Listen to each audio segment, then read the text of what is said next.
మరి ఈ చికెన్ షాపులు రెడ్ హ్యాండెడ్గా కొన్ని షాపులు వాళ్ళు చచ్చిపోయిన చికెన్లు ఊరవతల పాడేస్తుంటే అవన్నీ కూడా వీడియోలు తీసుకొని ఆ పాడేసిన చికెన్లు తీసుకొని ఆ కోడ్లను తీసుకొని అదే కోడ్లని మళ్ళీ కట్ చేసి హోటల్స్కి ఇళ్ళకి వాళ్ళు సప్లై చేస్తుంటే రెడ్ హ్యాండెడ్గా కొన్ని ఛానల్స్లో కూడా వేయడం జరిగింది.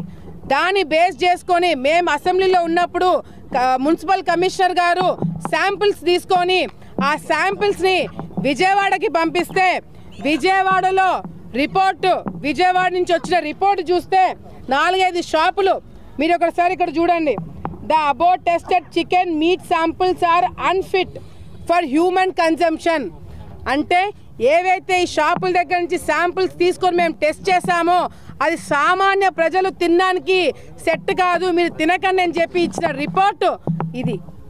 ఈ రిపోర్ట్ ఏ చికెన్ షాప్ సెంటర్లో అయితే ఇచ్చినారో అవి కమిషనర్ గారు బాధ్యత తీసుకొని ఆయన అవి క్లోజ్ చేపిస్తే వైసీపీ వాళ్ళకి తట్టుకోలేకపోతున్నారు. దాని మీద కోపము మా మీద చూపించి ఇంతకుముందు మామూలుగా పేపర్లో ఏదైనా రాయాలంటే నాయకుల పేర్లు రాయకుండా ఏదో విధంగా రాసేవారు.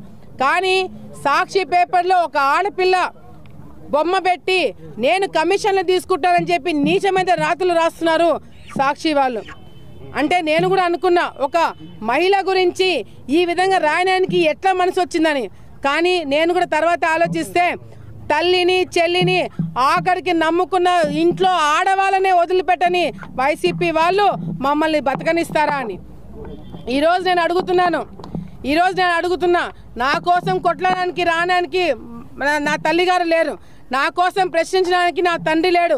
కానీ నా గురించి, నా భర్త గురించి, నా కుటుంబం గురించి, ఆళ్ళగడ్డలో నా కార్యకర్తల గురించి, ఆళ్ళగడ్డ ప్రజల గురించి తప్పుడు రాతలు రాస్తే మాత్రం ఎవరిని కూడా వదిలిపెట్టనని చెప్పి ఈ సందర్భంగా మీ అందరు కూడా హెచ్చరిస్తున్నాను. కానీ వాళ్ళలాగా ఇదే వైసీపీ ప్రభుత్వం అధికారంలో ఉండింటే ఒకవేళ వేరే ఛానల్స్ రాసింటే ఈ పాటికి కత్తులు తీసుకొని మీడియా ఆఫీసులకు వచ్చి ధ్వంసం చేసేవాళ్ళు. కానీ నేను ఇందాక మీడియా మిత్రులు కూడా చెప్తున్నా, కోస్తాంధ్ర వాళ్ళలో ఎటకారంగా చంపేసేవాళ్ళు, రాయలసీమ వాళ్ళు కొట్టి చంపేసేవాళ్ళని. కానీ ఇప్పుడు చంద్రబాబు నాయుడు గారి ప్రభుత్వంలో రాయలసీమ వాళ్ళైనా కోస్తాంధ్ర వాళ్ళైనా ఎటకారంతోనే మేము సమాధానం చెప్పాల్సిన పరిస్థితి. ఇదే వైసీపీ ప్రభుత్వం ఉండింటే ఇంత పీస్ఫుల్గా ప్రొటెస్ట్ జరిగేదా అండి? ఇంత పీస్ఫుల్గా ప్రొటెస్ట్ చేయడానికి వీలయ్యేదా? కానీ ఈరోజు మా ప్రభుత్వంలో నిరసన తెలియజేయాలంటే దీనికన్నా వేరే మార్గం దొరకలేదు. ఎన్నిసార్లు చెప్పినా వాళ్ళ పద్ధతులు మార్చుకోవట్లేదు. ఈరోజు నేను సాక్షి వాళ్ళకి మరొకసారి రిపోర్టర్స్కి రిక్వెస్ట్ చేస్తున్నా, రాష్ట్రంలో ఉన్న మీ రిపోర్టర్లందరూ, సాక్షి రిపోర్టర్లందరూ రండి. నిజంగా అంటే ఈ చికెన్ షాపుల దగ్గర ఎవడు అవినీతి చేసినాడో, ఎవడు అవినీతి కార్యక్రమాలు డబ్బులు తిన్నాడో మీరు నిరూపించండి. నిజంగా అంటే నా పేరు బయటికి వచ్చింటే నేను క్షమాపణ చెప్పడానికి నేను సిద్ధం. ఒకవేళ నా తప్పు లేదని తెలిస్తే సాక్షి వాళ్ళు క్షమాపణ చెప్పగలుగుతారా? ఆ మనస్సాక్షి మీకుందా? ఆ ఇంటిగ్రిటీ మీకుందా అని ఈరోజు మా ప్రశ్న. సో దయచేసి ఇటువంటి రాతలు రాసిన ప్రతిసారి రియాక్షన్ ఇట్లాగే ఉంటుంది. మీ ఇంటిగ్రిటీ అంతో ఇంతో మీ పార్టీ వాళ్ళు మీ పేపర్ కొని చదువుతున్న వాళ్ళు కూడా ఆలగడ్డలో ఓయమ్మ చికెన్ రేట్లు తగ్గినాయి కదరా, ఎక్కడరా పెరిగినాయని చెప్పి మీకు ఓట్లేసిన వాళ్ళు కూడా తిట్టుకునే పరిస్థితి తెచ్చుకుంటున్నారు మీరు. సో దయచేసి ఇటువంటి రాతలు రాసినప్పుడు సాక్షి వాళ్ళు మరొకసారి ఇప్పుడు కూడా చెప్తున్నా, గతంలో ఉన్న చికెన్ రేటుకి ఇప్పటికి తగ్గింది. ఇది కేవలం 10 రూపాయలు 20 రూపాయలు కాదు, కొన్ని కోట్ల రూపాయలు, దాదాపుగా 40-50 కోట్లు 40-50 కోట్లు సంవత్సరానికి సంపాదించుకుంటున్నారు గతంలో వైసీపీ నాయకులు.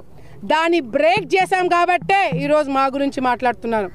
సాక్షి పైన తప్పుడు రాతల మీద మేము కోర్టుకి వెళ్తున్నాం కాబట్టే, వాళ్ళ మీద కేసులు వేస్తున్నాం కాబట్టే మా గురించి తప్పుడు రాతలు రాస్తున్నారు. నేను ఇది రాయడం వల్ల మేమేదో బెదిరిపోతాము, ఆడపిల్ల గురించి రాస్తే వాళ్ళు ఇన్సల్ట్గా ఫీల్ అయ్యి ఇళ్ళల్లో కూర్చుంటారు, ఆమె బయటికి వచ్చి మాట్లాడుదని అనుకుంటున్నారేమో. మీరు రాసే కొద్దీ నేను ఛాలెంజ్గా తీసుకుంటా. మీరు నన్ను టార్గెట్ చేసే కొద్దీ నేను ఇంకా ఎదుగుతా. మీరు నన్ను టార్గెట్ చేసే కొద్దీ నేను మీరు తప్పని నిరూపిస్తాను, మీ ఇంటిగ్రిటీ పోయేలాగా మీరే చేసుకుంటారని చెప్పి మరొకసారి తెలియజేసుకుంటూ, ఆడపిల్లల గురించి ఆడవాళ్ళ గురించి రాసేటప్పుడు 1కి 100 సార్లు 1000 సార్లు నిజమా కాదా అని మీరు రాయండి. లేదా అంటే మీరు ప్రొఫెషన్ మార్చుకోండి. అంతేగాని ఇళ్లల్లో ఉన్న ఆడవాళ్ళ గురించి తప్పుగా రాసి మీరు తప్పించుకుంటారేమో. ఇది ఇంకొక డిఫమేషన్ కేసు వేయబోతున్నాము. మీరు తప్పకుండా కోర్టుకు వచ్చి క్షమాపణ చెప్పేంత వరకు మేము వదిలిపెట్టామని చెప్పి సందర్భంగా మీ అందరికీ కూడా తెలియజేసుకుంటున్నాము. కానీ నేను ఇంకొకటి కూడా చెప్తున్నా, సాక్షి రిపోర్టర్స్ ఈ 2 రాష్ట్రాల్లో కాదు కదా, దేశంలో ఎంతమంది ఉన్నారండి. వాళ్ళందరికీ కూడా అంటే ఛాలెంజ్ అంటే ఎట్లా యాక్సెప్ట్ చేయరు, సవాలు వదిలితే తీసుకోరు. రిక్వెస్ట్ సాక్షి రిపోర్టర్లని నేను రిక్వెస్ట్ చేస్తున్నా, నిజంగంటే మీకు మనస్సాక్షి ఉంటే మీరు ఆలగడ్డకు వచ్చి ఎంక్వైరీ చేయండి. ఎక్కడైనా మేము కానీ నా మనుషులు కానీ నా పేరు చెప్పుకొని ₹1 కూడా ఈ చికెన్ల దానిలో కాదు, ఎక్కడైనా సరే సామాన్య ప్రజల దగ్గర నుంచి ₹1 డబ్బులు భూమా కుటుంబానికి అందిందని నువ్వు నిరూపిస్తే నా రాజకీయ జీవితాన్ని కాదు, నా ఆస్తులు కూడా సాక్షికి రాసిస్తాను. ఆ సవాల్ని మీరు స్వీకరించగలుగుతారని చెప్పి సాక్షికి రిపోర్టర్లకి నేను రిక్వెస్ట్ చేస్తున్నా.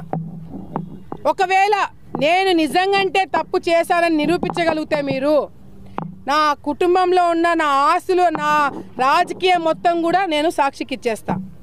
అదే నేను తప్పు చేయలేదని మీరు అది బయటపడితే సాక్షి వాళ్ళు సింపుల్గా మీరు స్టేట్మెంట్ ఇవ్వగలుగుతారా? ఆలగడ్డలో ఈ తప్పు జరగలేదని రాసే ధైర్యము సాక్షికి ఉందా లేదా నాకు తెలియజేయాలని చెప్పి కూడా ఈ సందర్భంగా నేను తెలియజేసుకుంటున్నాను.